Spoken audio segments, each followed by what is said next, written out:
SLT Mobitel Home Broadband සමගින් non-stop ගමනකට data බෝවන්. SLT Mobitel Home Broadband සමගින් non-stop ගමනකට data බෝවන්. දසන කාන්ති චූර්ණය සහිත lever ආයුෂ් දන්තාලේපය දත්වල ඇති ප්‍රශ්න 10ක් වළකයි.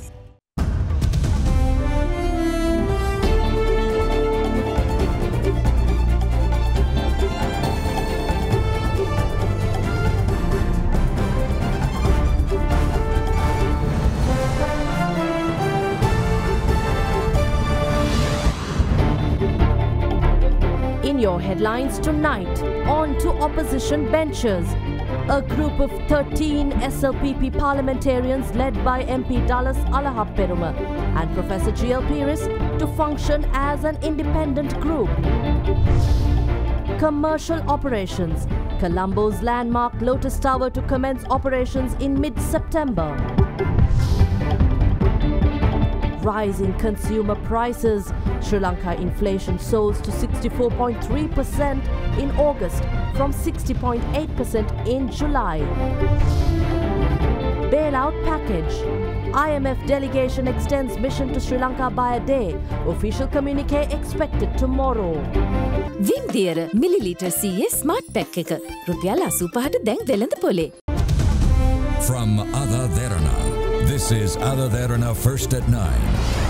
Live from Studio 24 in Colombo. And a warm welcome. Joining you tonight on First at 9, I'm Indivari Amuatha. Colombo's landmark structure, the Lotus Tower, will commence operations on the 15th of September, offering panoramic views of the city of Colombo, new technological experiences, entertainment and even adventure experiences. As it stands, the Colombo Lotus Tower is the tallest self-supported structure in South Asia. Built at a cost of nearly $113 million, operations of the tower will now be managed by Colombo Lotus Tower Private Limited, which is currently considering expressions of interest from both local and foreign investors.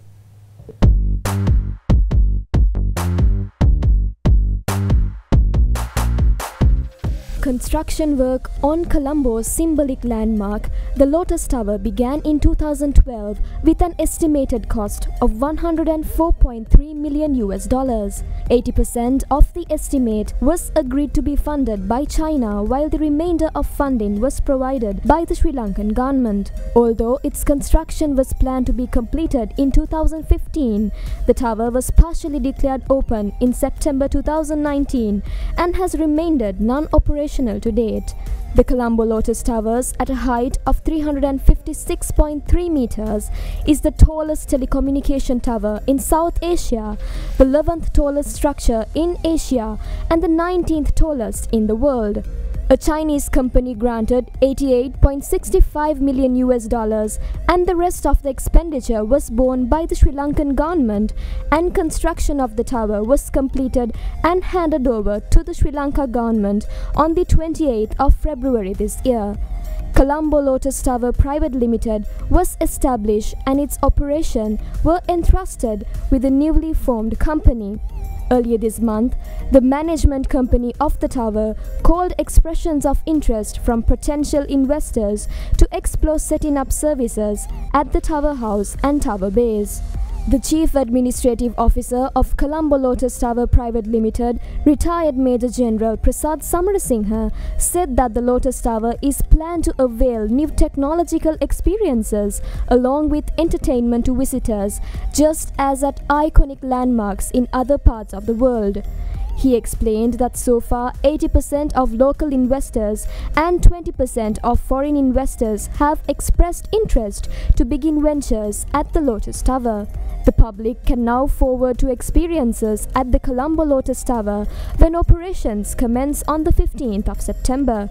Entry tickets to the tower will be priced 500 rupees or 2000 rupees for Sri Lankans, while tickets for foreigners will be priced $20. A QR code system will be introduced in place of a printed ticket.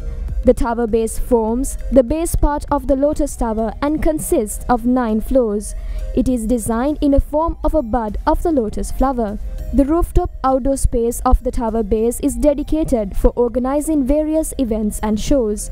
One of the most interesting places to explore in the Lotus Tower will be the shopping center on the first floor, where restaurants and renowned commercial banks will also be featured. The basement of the tower base has a banquet hall and a revolving restaurant. The second part of the Lotus Tower is the tower stem area below the tower house and above the tower base. The observation deck on the 7th floor of the tower house is expected to attract thousands of tourists who can witness a panoramic view of the city of Colombo from an elevation of 280 meters. Meanwhile, among the attractions offered at Lotus Tower will be adventure sports such as skydiving and bungee jumping. The tower will also boast Sri Lanka's fastest elevator system made in line with Japanese technology. Meanwhile, Colombo Lotus Private Limited said it is currently negotiating with 58 prospective investors. 22 of them have expressed interest in entering the tower premises. Already 15 events are booked at the Lotus Tower until December 31st this year. Now, Sri Lanka has reached a preliminary agreement with the International Monetary Fund for the much looked forward to bailout package from the global lender. Quoting 4 sources with direct knowledge of Sri Lanka's ongoing negotiations with the IMF, Reuters news agency reported today that a preliminary agreement was reached. Meanwhile, Sri Lanka's discussions with the visiting IMF staff delegation was extended by a further day. Mission Chief Peter Brewer said in a statement that the IMF mission in Colombo was extended by a day because discussions are still ongoing with the authorities. The International Monetary Fund delegation to Sri Lanka, led by Peter Brewer and Maziro Nosaki, began discussions in Colombo on Wednesday last week with the objective of making progress towards reaching a staff-level agreement on a prospective IMF extended fund facility arrangement in the near term. Issuing a statement prior to the mission arrival, approval by the IMF Executive Board of the bailout program would require adequate assurance by Sri Lanka's creditors that debt sustainability will be restored, as Sri Lanka's public debt is assessed as unsustainable. The IMF staff team were planned to conclude their mission in Colombo today after holding discussions with Sri Lankan authorities on economic and financial reforms and policies. However, Sri Lanka IMF discussions have been extended by a further day and are still ongoing, according to Mission Chief Peter Brewer. In a statement, Brewer said that the IMF mission in Colombo has been extended by 1 day because discussions are still ongoing with the authorities. He had said they plan to conclude the mission tomorrow, on the 1st of September. Meanwhile, Reuters news agency reported today that Sri Lanka has reached a preliminary agreement with the IMF for a bailout. Quoting 4 sources with direct knowledge of the plan, Reuters did not say how much money Sri Lanka might get. Sri Lanka is seeking up to $3 billion in bailout from the global lender in a bid to manage the economic crisis. However, a formal statement is expected tomorrow at the conclusion of the IMF mission to Colombo on the progress they made during talks since August 24. Now taking you to more local news, Colombo stocks shot up during today's session, up 26% on news of a preliminary loan pact with the IMF, continuing the best month for shares since January last year. Government bonds, which are now in default, jumped as much as 3.7 cents on the dollar. The Colombo bourse thrived in green following the budget reading yesterday, which was taken positively by market participants, while soon expecting confirmation from the global lender, the IMF, to reinforce investor confidence. Market opened on an optimistic note as investors avidly collected on plantation and export-oriented counters favored by the interim budget. Meanwhile, renewed buying interest was visible on retail favorites. LIOC index ASPI moved in an upward trend throughout the session and closed positively at 9,071, up 206 points. As retail participation built up, turnover strongly improved to 4.3 billion rupees. Meanwhile, at the T-bill auction, today, only 73% of the amount offered of 67.5 billion was accepted, while the 3-month T-bill observed a greater reception. The acceptance level of 3 months T-bill was 57.1% higher than the amount offered. Yields of all maturities shot up over 30% benchmark, with yields of 3, 6-month and 1-year T-bills advancing to 32.89%, 31.28% and 30.50% respectively. Well, inflation in Sri Lanka, as measured by the Consumer Price Index, hit 64.3% in August, rising from 60.8% in July. This increase year-on-year basis was mainly driven by the monthly increase of both food and non-food categories.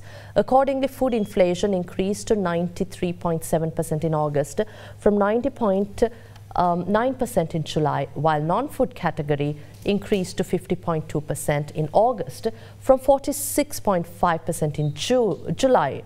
Monthly change of Colombo Consumer Price Index recorded at 2.45% in August due to price increases observed in items of both food and non-food categories, which were 0.83% and 1.62% respectively. Accordingly, within the food category, increases were observed in prices of fresh fish, fruit, vegetable, bread, biscuit, eggs and chicken. Within the non-food category, increases were observed in prices of housing, water, electricity, gas and other fuel transport related costs and other imported items.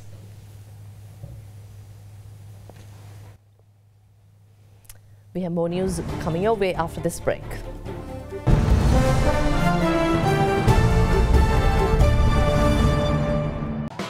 කාලගුණය කොහොමුණත් රයිනෝ නං වාලට safe තමයි මුළු ගෙදරම. Rhino cement roofing sheets. Then you know Rhino. I know. Big 3.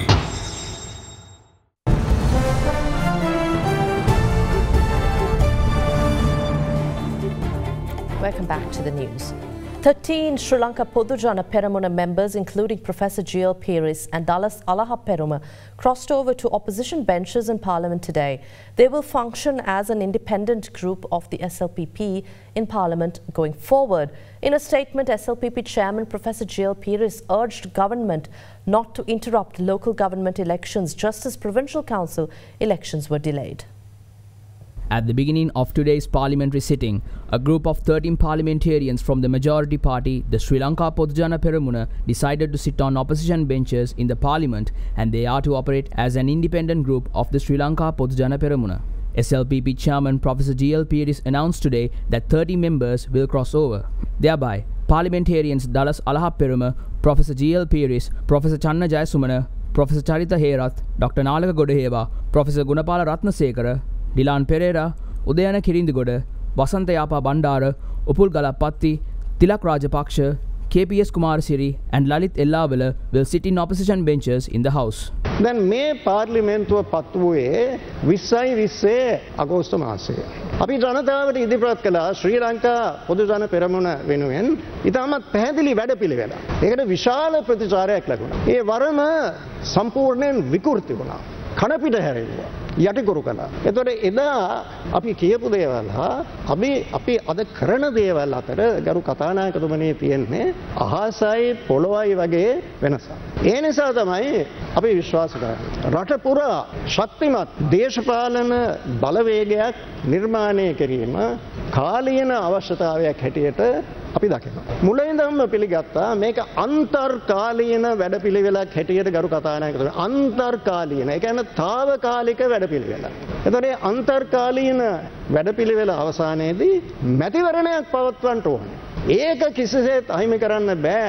දැන් අපි රජයෙන් ඉතාමත් ඕනෑකමින් ඉල්ලා සිටිනවා පළාත් සභා මැතිවරණයට කරපු දේ පළාත් පාලන ආයතන සම්බන්ධයෙන් කරන්නට කිසිසේත් උත්සාහ දරන්න එපා කියලා. ශ්‍රී ලංකා අධිකරණය හමුවේ ඉතාමත් ශක්තිමත් නීතිමය ක්‍රියාමාර්ග වලට අවතීර්ණ වෙනවා. Minister of Industries and Plantation, Dr. Ramesh Pathirana, meanwhile says the Inland Revenue Department needs to be efficient in implementing new systems for an efficient tax collection in the country. He made these remarks while speaking in Parliament during today's parliamentary debate on the interim budget. Speaking further, Minister of Aviation Nimal Siripal de Silva said energy sector restructuring is a must to ensure efficient fuel supplies to sectors such as aviation. මේ අතුරු අයවැයි ඒක ඉලියකියවිල්ලක් පමණයි මොකද 2021 නොවැම්බර් මාසේ බැසිල් රාජපක්ෂ ඉදිරිපත් කරපු විසර්ජන පනතට ගෙනාපු සංශෝධනයක්. නමුත් මේ මගින් පෙන්වන්නේ මොකද්ද? මේ ලියකියවිල්ල මොකද්ද තියෙන්නේ? ඒ තියෙන්නේ ජනාධිපතිවරයාගේ ආර්ථික ප්‍රතිපත්තියේ දිශා නැතිය. මේ ආර්ථික ප්‍රතිපත්ති දිශාව නැතියට අපි විරුද්ධ නැහැ. ඒක තමයි බංග්ලාදේශේ කරේ. ඒක තමයි වියට්නාමේ කරන්නේ. ඒක තමයි බොහෝ රටවල් අද දියුණු වෙන්න ඔවුන් පටන් අරගෙන තියෙන වැඩපිළිවෙල. අත වශයෙන්ම නමුත් අපි විශ්වාස කරන්නේ සමාජ වෙළඳපොළ ආර්ථිකය. රනිල් වික්‍රමසිංහ මහතුමා මේ වගේ ප්‍රතිපත්තියක් ඉදිරිපත් කරේ ඊයේ විතරක් නෙමෙයි. හැමදාම කරා. පුද්ගලික අංශයට මුල් තැන දෙන්න, ලෝකයේ සමග එකතු වෙන්න, තරඟකාරීත්වය ඉහළ දාන්න. ඒ හරහා ආර්ථිකයක් ගොඩනගා. හැබැයි ඔහුට ඒ දේ කරන්න රාජපක්ෂ ආර්ථිකය එදා ඉඳලා ඉඩ දුන්නේ නැහැ. ඔවුන්ට වෙනස් ආර්ථික ප්‍රතිපත්තියක් ඉදිරිපත් කරාම ඒක ක්‍රියාත්මක කරන්න ඉඩ දෙයිද? ආර්ථික ප්‍රතිසංස්කරණ කරනකොට අඩු ආදායම් ලාභී ජනතාවගේ ජීවන තත්ත්වය නගා සිටවන්න කළ යුතු සියලු දේ අපි කරන්න අපේ සම්පූර්ණ සහයෝගය දෙනවා. රජයට බල කරනවා ශක්තිමත් සමාජ ආරක්ෂණ ජාලයක් ඇති කරන්න කියලා. ප්‍රධාන වශයෙන් තිබෙන ක්ෂේත්‍ර මොනවාද අවධානය කළා තුමිනේ අයවැයලේකනේ. රෙවෙනියු එක යෝජනාවයි තින්නේ රෙවෙනියු එක වැඩි කරන්න. වැට් එක 112 ඉඳලා 15ට වැඩි කරන්න. දැන් පහුගිය කාලේ පුරාවටම චෝදනා කරපු එක කාරණයක් තමයි වැට් එක අඩු කළා බිලියන 600ක් අඩු වුණා. දැන් කියන්න පුළුවන්ද වැට් එක 12 ඉඳලා 15ට වැඩි කරපු එක වැරදි කියලා? දැන් මට කියන්න මේ අයවේ පරතරේ වැඩි වෙච්ච ප්‍රමාණය පියව ගන්න ආදායම් රැස් කරන්නේ කොහෙන්ද?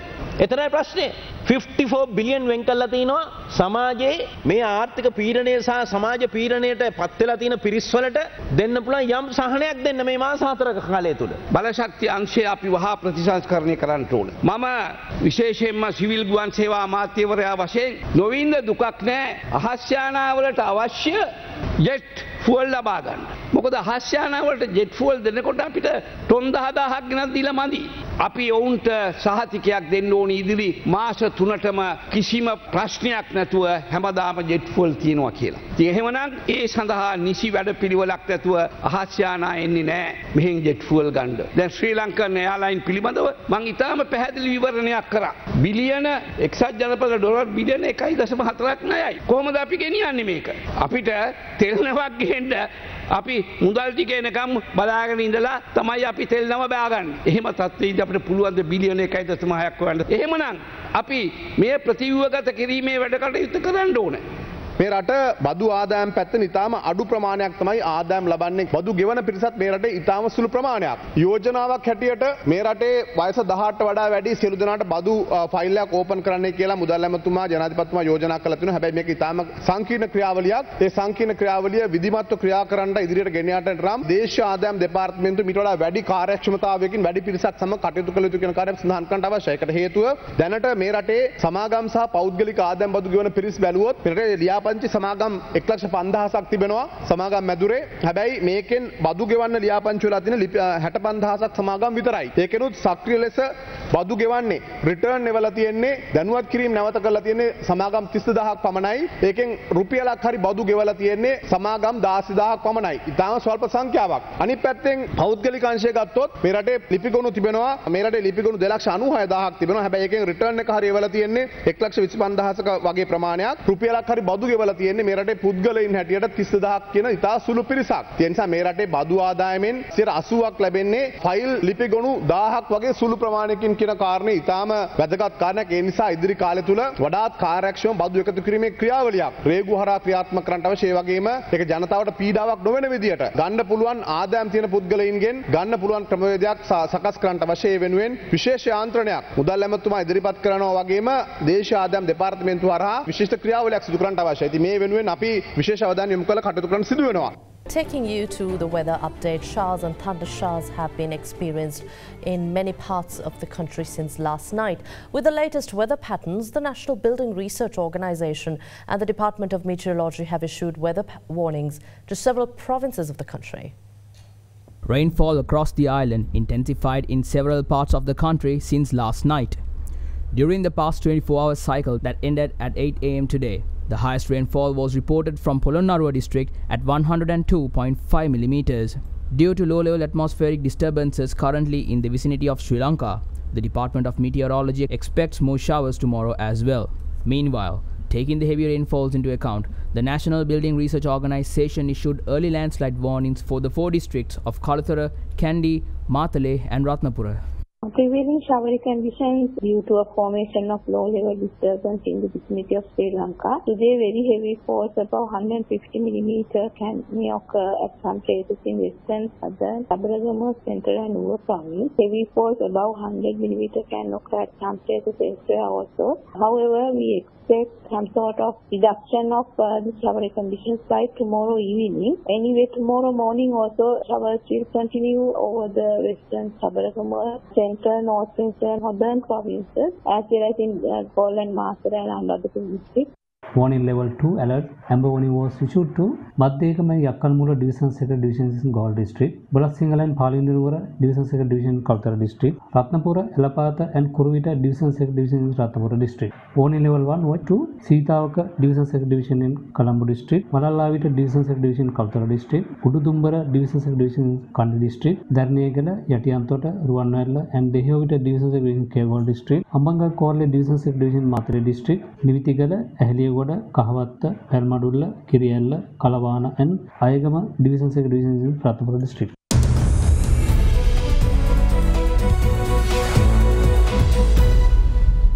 The Asian Development Bank approved a $200 million emergency assistance loan for Sri Lanka with funds repurposed from other ongoing ADB projects to improve food security and protect the livelihoods of the poor and vulnerable, especially women and children in Sri Lanka.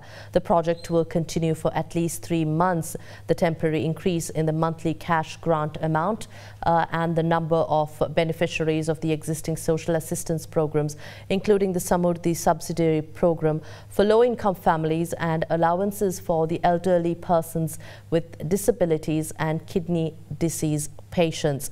The project will also support for at least 3 months a temporary increase in the monthly value of food vouchers for pregnant and lactating women to be replaced with cash grants and extend support to undernourished children under the age of 2 years. The project will also upgrade information technology systems and digital tools for the Samurdhi program and agriculture and agrarian development to enhance cash grant beneficiary selection for low-income families and farmers. ADB will administer a $3 million grant from the Japan Fund for Prosperous and Resilient Asia as well to support basic needs such as food, hygiene, kits and medicine of vulnerable women, children, elders and persons with disabilities in the shelters and care homes and those at risk of being placed in institutional care.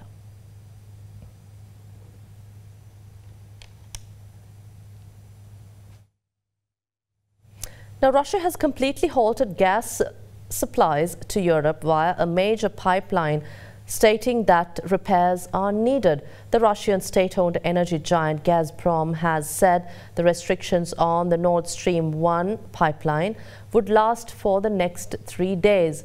Russia has already significantly reduced gas exports via the pipeline. However, it denies accusations it has used energy supplies as a weapon of war against Western countries.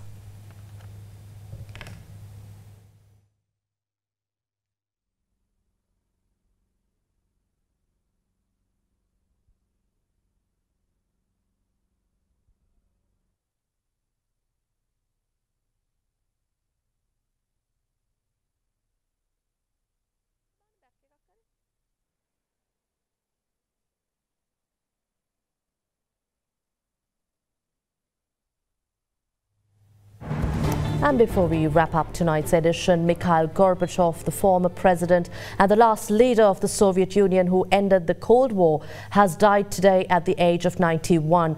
Gorbachev was the most significant political leader globally of the second half of the 20th century and one of the greatest reformers in Russian history. That's it for tonight. Have a pleasant evening. Good night.